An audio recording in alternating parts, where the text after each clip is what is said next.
conscious on the way to the hospital. He was conscious in the ambulance. He was conscious after they did the surgery. For decades, Tupac Shakur's final hours have been clouded in mystery. Now, a nurse who stood by his side at the hospital has broken her silence, revealing what really happened in those haunting last moments. From his final words to a shocking secret he revealed at the end, I've got the details. Let's break it down.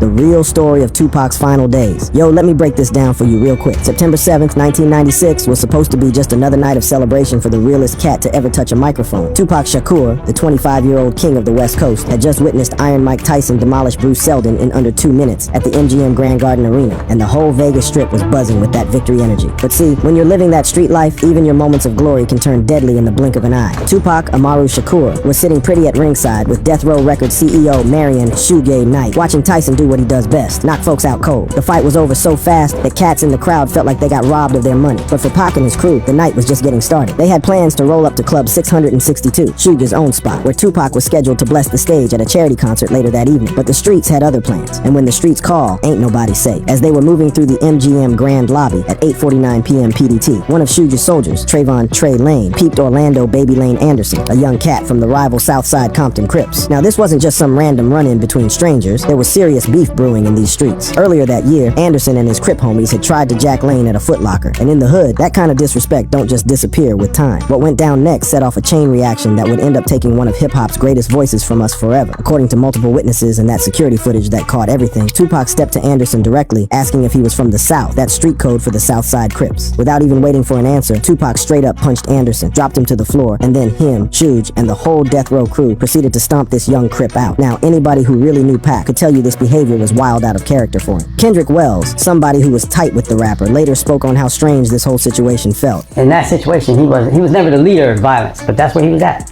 And I think that was different. That struck me odd that he was leading that. That shows that he was trying to show somebody he's with this. He's with you. Not he's in the gang, but he's with you. See, Wells understood something that a lot of people missed. This wasn't really about Tupac being some hardcore gangster. This was about loyalty, about proving to his Death Row family that he was down for whatever. We know he wasn't a gang member, but he was influenced by being the first to bomb. You know what I'm saying? When somebody came up to him and said, "We got an issue," which they never should have did. Pac was $1 million nigga.